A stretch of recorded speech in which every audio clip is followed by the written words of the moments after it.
Devices. As we are using multiple WhatsApp account here in software, so sometime we need to update those profiles.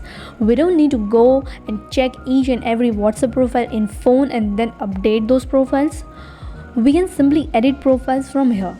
So first of all, create your instance and then go to edit. And here you can change your profile name, status and profile image, and that will be reflected in your phone also.